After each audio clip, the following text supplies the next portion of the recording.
This week, all of the global leaders are discussing a topic that they've been talking about. This is the 9th year in a row, and that is global disarmament, global registration. And it's an article, it's actually a treaty. It's called the UN Arms Trade Treaty, and it's on the docket this week. Before I get into it, I want to thank the sponsor of the video, and that's Lear Capital. As many of you know, I am very particular at who sponsors this show. And I want you to know that I choose Lear Capital because they are aligned with American values, and their priority is to help educate and inform people, you and I, on what's happening in not only just politics, but the economy as well, and how to protect and preserve the wealth you already have.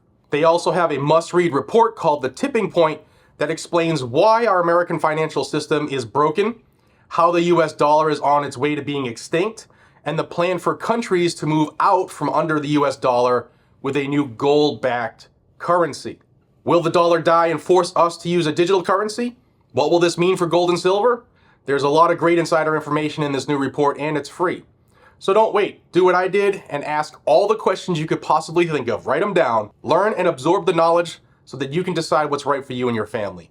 Lear helped me purchase my gold and my silver, and they answered all of my questions. And there's no obligation to purchase, so give them a call, 1-800-260-5075, or go to leargg.com.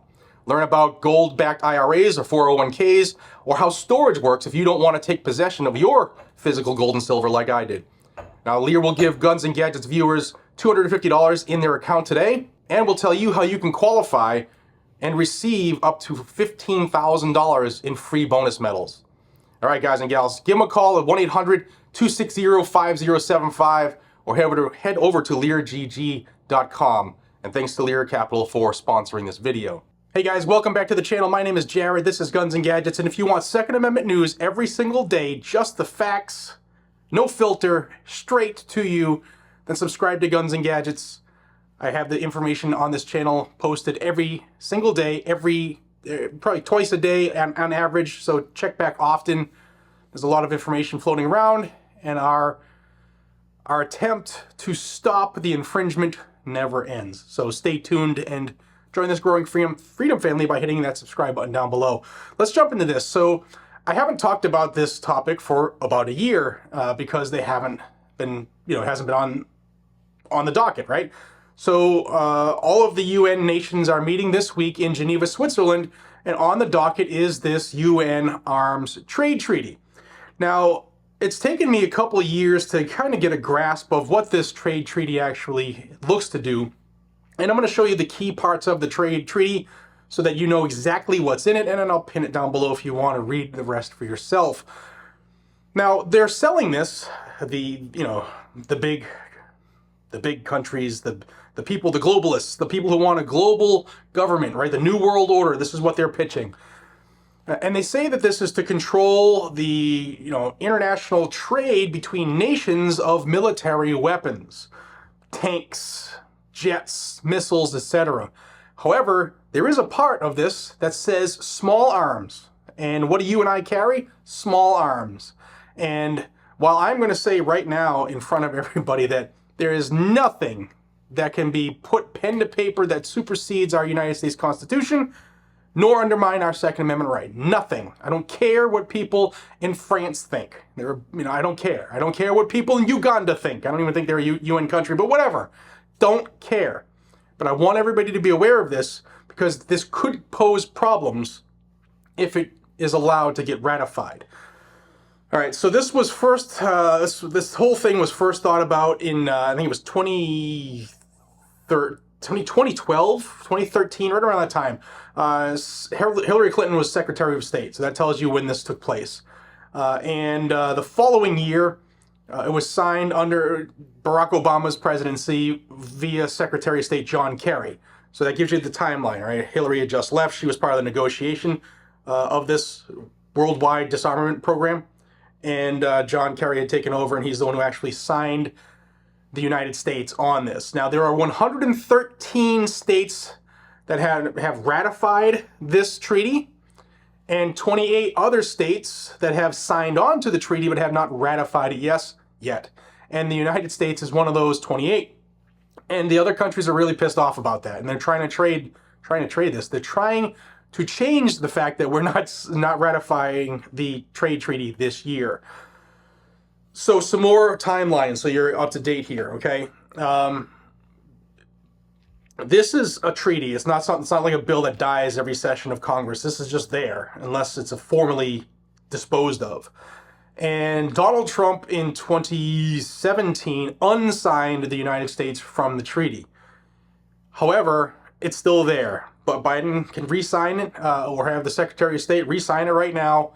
And the only way it goes into effect for us as a binding treaty for the United States is if it's ratified by the United States Senate. And I think it was only done one other time. It went down party lines.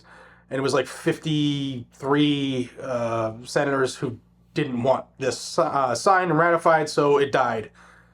Now, they don't have the votes to get this done in the current Senate, because you need 2/3 vote to get it passed. But that doesn't mean they're not going to try somehow. I mean, look what they did with John Cornyn, right? John Cornyn, who always said he was pro-Second Amendment, he got 15 Republicans together and sold the Second Amendment out. And I'm sure he got a little something in the back end, of course. But that was the Bipartisan Safer Communities Act. So I don't trust these people, and I'm telling you not to trust them either. I don't care if you have tea and crumpets with your senator on a regular basis. Don't trust them. They're politicians. I want people to make noise. Get on them now. It's easy. 2-minute phone call. I've shown you live how to do it. In fact, I'll pin the video above how to contact your representatives and your legislators. Area code 202-224-3121. It's the switchboard for the U.S. Capitol. Just say, hey, I live in wherever, and I would like to talk to Senator Blippity-Blop. And if you don't know your senator's names, I'll have a link down below. You can figure out who the hell they are. Make it really easy for you. But we cannot let this get ratified in the United States Senate. Period, point blank. Let's go over some of the parts of this arms trade treaty from the United Nations. Article 1 is object and purpose. It says, the object of the treaty is to establish the highest possible common international standards for regulating or improving the regulation of the international trade of conventional arms, prevent and eradicate the illicit trade in conventional arms, and prevent their diversion, for the purpose of contributing to international and regional peace, security, and stability, reducing human suffering, and promoting cooperation, transparency, and responsible action by states parties in the international trade in conventional arms, thereby building confidence among states parties. Article 2 is the scope. This is something that we need to know here. What is the scope of the treaty? This treaty shall apply to all conventional arms within the following categories. Pay attention. Battle tanks, armored combat vehicles, large caliber artillery systems, combat aircraft, attack helicopters, warships, missiles and missile launchers, and small arms and light weapons. For the purposes of this treaty, the activities of the international trade comprise export, import, transit, transshipment, and brokering, hereafter referred to as transfer. And this treaty shall not apply to the international movement of conventional arms by or on behalf of a state party for its use, provided that the conventional arms remain under the state party's ownership. So they don't care if whatever country moves arms as long as they use it for themselves. So it's okay to have it for the military, but they don't want other people to have it. And who could that other people very easily be? You and I, right? People in other lands who should have the ability to defend themselves. Stuff like that. But small arms is what I get frustrated about, because that's a big gray area. Now, there are a bunch of other articles that you should probably be aware of, and like I said, I'll have a link down below, but I'm going to go right to Article 12 because it's a global registry. Yeah. Record keeping.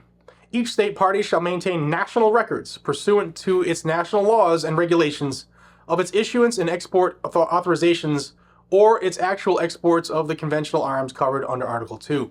Each state party is encouraged to maintain records of conventional arms covered under Article 2 that are transferred to its territory as the final destination or that are authorized to transit or transship territory under its jurisdiction. Each state party is encouraged to include in those records the quantity, value, model, type, authorized international transfers of conventional arms covered under Article 2, conventional arms actually transferred, details of exporting states, importing states, transit and transshipment states, and end users as appropriate, and records shall be kept for a minimum of 10 years.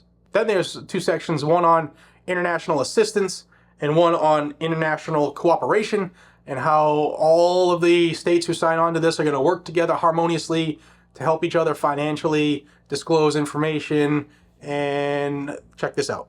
Article 16, let's go over number 1 here, international assistance.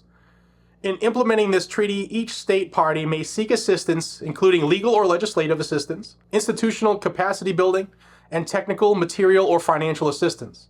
Such assistance may include stockpile management, disarmament, demobilization, and reintegration programs, model legislation, and effective practices for implementation. Each state party in a position to do so shall provide such assistance upon request. Disarmament.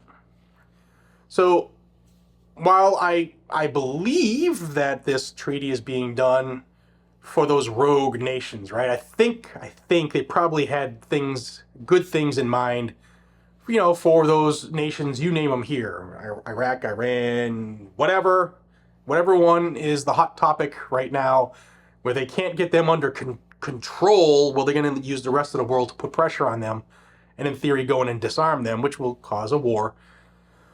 But there's nothing in this treaty that says it can't be used against the citizenry of any country. And that's the part that has a lot of people up in arms.